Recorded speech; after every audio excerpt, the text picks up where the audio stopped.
All right, guys, we've got the here we go from Fabrizio for Arsenal for Ebere Eze. And you know what? Arsenal are moving. They're moving. They're putting in work in this offseason. They're putting in work in this transfer window. And I feel as though Mikel Arteta's got all the players in the positions that he needs to kind of sort out this Arsenal title challenge. Because now, for me, their biggest weakness that they had left was out on the left-hand side. And yes, Eze's not an out-and-out winger. He's more so a left forward, somebody who can float into the attacking midfield space on the left-hand side. Kind of what Cole Palmer does for Chelsea on the right. Very similar with Eze on the left. And I think Arsenal's biggest weakness was that left-hand side. You guys saw Martinelli's performance against Manchester United. You saw it.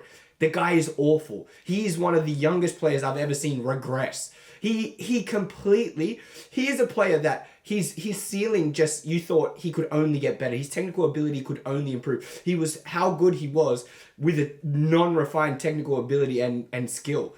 But now he's somehow gotten worse. His decision making is worse. Maybe that's to do with confidence. Or maybe it's just to do with his game sense. Maybe he never really had it in the sense that a team challenging for a title, a team that needs their players to be able to create out of nothing, a team that needs their players to be able to do things and think for themselves and create for the other players around him. And Martinelli just isn't that guy. So bring in Eze for, I think it's a package around £60 million.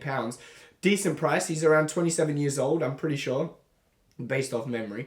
27 years old, 60 million. I feel like that's a great deal. Having Eze on the left, Saka on the right, and Madueke being the kind of the winger that offers a difference on the left. Somebody who hugs the touchline. Somebody who can go at players 1v1. Eze is more so he'll get in the pockets. He'll glide past defenders. He's hard to press. He's hard to play against because he can float and pick up the ball in areas where the defenders aren't sure whether or not they want to go to him or press or step on. And Eze can score. He's a bit of a match winner. He became a bit of a match winner. He got that from Palace. When you're the best player for a worse side, you kind of gain this level of arrogance that you need to play for a top club. And I think he has it. Because I watched him in the game against Chelsea. I don't think he was his best. But you can tell he has that swag, that arrogance. The player that knows that he has to do something. If Crystal Palace wanted to do something, he knows that he has to be the one to do it. And so I think that's incredibly important coming into an Arsenal team who lacks goals and lacks cutting edge in the final third. And Eze, one of his best qualities is creating for a number 9. You saw what he did with Mateta. Part of the reason why Mateta was so good is because he had Eze creating for him. And with Eze coming in, Gyökeres, you saw how bad his performance was. Martinelli on the left doesn't help a striker like Gyökeres because Martinelli is not a creator. He's not somebody that creates for others. But Eze, he can do that. And I think Eze's link up, he offers backup and cover for that left 10 position as well. So when Declan Rice needs to sit a bit deeper, or when Declan Rice needs a break, or when Martin Odegaard isn't performing and needs a break, Eze can play in midfield no problems. I think he would be suited perfectly for that Arsenal system. Or if Arsenal need a goal, they can always put Eze into midfield, play with 2 10s. You know, it's the opportunities are endless and the options are endless for Arsenal with this Eze signing, and I think it's a great signing. Kai Havertz has got injured, and I think Arsenal's depth in the number 9 position takes a hit again. That was the issue last season, but if Gyökeres can stay fit, I think they're all right. I think they can kind of handle this until Havertz is back. I don't know the extent of the injury, but based off what I've heard, I hear that it's actually pretty bad. And so I think that was one of the big reasons why Arsenal went into completing the deal for Eze. And honestly, Tottenham, Spurs, what are you guys doing? Maddison is out. He's out. ACL injury, he's out. All you have to do is go and get Eze, pay the money that they want. I think it was 5 million extra. Daniel Levy, if this is up to you again, if you're the one who fumbled this Morgan Gibbs-White and you fumbled Eze, the Tottenham fans how can they back you? How can they feel like their owner cares about them? Eze was there for the taking, and this would have been the perfect signing for Spurs. He's a perfect level player for Spurs. He would have come in, easily been your best player, one of your best players, along with Kudus. He's a guy that could have come in and completely changed your team. Top 4, top 5 would have looked a real target for you if you brought in Eze, and it would have shown a level of desire. And like the reason you hired a new coach, the reason you fired Ange is because you wanted to be challenging on all fronts. Ange won you a trophy, and people were saying that's what you wanted, right? You wanted to win trophies. You wanted to be a club that challenges for trophies, and he did that, and you still fired him because you said you had to have the level of desire. Tottenham Hotspur is a big enough club for you to have the level of desire to to challenge on all fronts. But you showing that you didn't want to pay the extra 5 million to get Eze to challenge Arsenal, because the way it seemed, the reporters, Fabrizio was saying that Eze was open to joining Spurs and Spurs were open to creating an agreement for it. But you guys didn't get that done. And for me, that just shows your level of club. You will never be Arsenal. You will never be the level of club that Arsenal are. You will never be a big club like Arsenal or Liverpool, even Chelsea or City, or even United. United have their targets and they go and get them. They pay what it takes to go and get those targets. And those players are still drawn to a club like Manchester United. Whereas Spurs, nobody gives a fuck about Spurs. Nobody cares about Spurs. Nobody cares about joining Spurs. So at the end of the day, if you wanted to be a big club and show that you could challenge for a Champions League spot, you would have gone and got Eze, because your number 10 is out for the season. You would have gone, you've lost Son, you've lost a star player. You would have gone and brought somebody in, a big name signing. And instead, you're stuck here just wishing. You're stuck here watching Arsenal sign your biggest target. You're stuck here with your biggest rival in terms of location taking your biggest signing. So for me, it's a big miss for Spurs, a big miss. But it shows what kind of club they are. They bottle it. They're a bottle job club. Yeah, you won your first trophy, but these are after teams win trophies, the team that you beat in the final, Manchester United, they went and signed Mbeumo and they signed Cunha, and you're seeing the difference that they're already making match week 1. You're seeing that. So Spurs, get some work done, because honestly, you're in for a tough season. You're not giving Thomas Frank the best opportunity. Yeah, he's a great manager, and I think he can get you a 6th or a 7th, but you need some players to get you to that 5th, 4th to compete in Champions League, because you're going to be in Champions League this year. You won Europa League.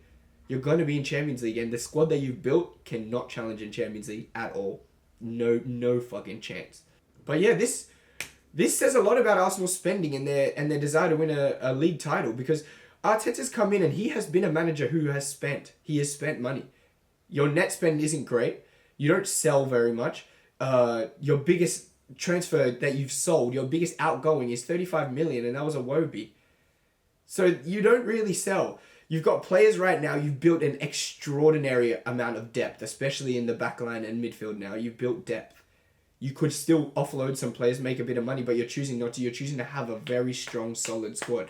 So for me, I know people like to say that this title has to be Liverpool's, or this is Liverpool's title, blah, blah, blah. I hear it. Give us the pressure. I don't care. As a Liverpool fan, I don't care about the pressure. Give us the pressure. We've made great acquisitions. We've been very active in the transfer market. But Arsenal fans, if you're doing this just so you don't have pressure on yourselves, you finished second 3 years in a row. You've got a squad that you've built that's good enough to challenge 3 years in a row. And you've added onto that. You've added the striker that you needed to score goals, to put the ball in the back of the net. You've added that left-sided player in Eze, and that's a player that a lot of you guys were after. A top quality player. You've added your midfield general. You've added your, let's say, Rodri in Zubimendi. He's a player that can do it on both sides of the ball. Defensively, he's very solid. And then on the ball, you know exactly what he can do. He's there to get the best out of Rice and to get the best out of Odegaard. He's there to get the best out of your strikers and your wingers. And then you've added depth in your back line. You've added Mosquera, who's a centre-back who looks very promising. He looks good when he can come in. You've got depth for left centre-back. You've got depth for right centre-back. You've got depth for left back. You've got depth for right back. And then now you've got depth for keeper. You brought in Kepa, who had a great season last season. And then also you have brought in your midfield depth in Norgard as well. Arsenal, you've been very active. So it seems like this is title or die for Arteta.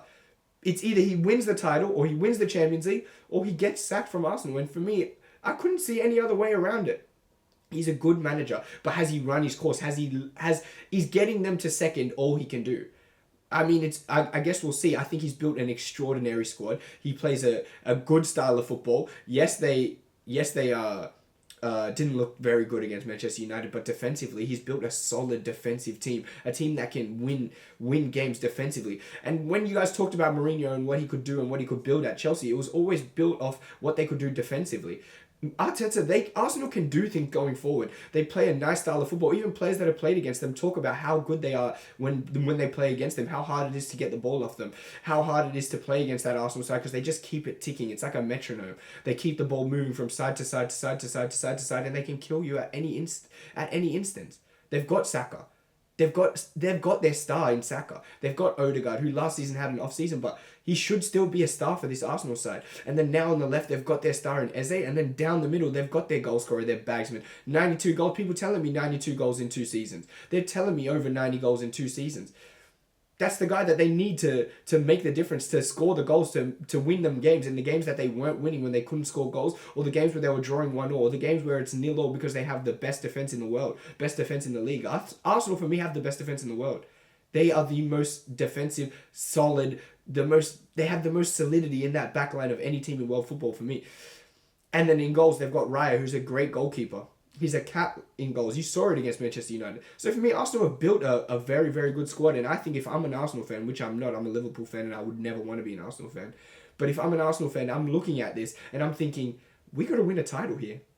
We have to win a title here. We have to win something. We have the squad to do it. We have the players to do it. We've spent enough to do it. Arteta has got enough at his disposal to do it. Yes, last season you had a lot of injuries. Okay, let's see what you do with no injuries. Let's see. And I think Arsenal should be expecting a trophy this season, and not just an FA Cup or not just a Carabao Cup. They need more than that. So we'll see, I guess. As at Arsenal, big moves. I'll be back doing my previews for the next round of Premier League matches. See you soon.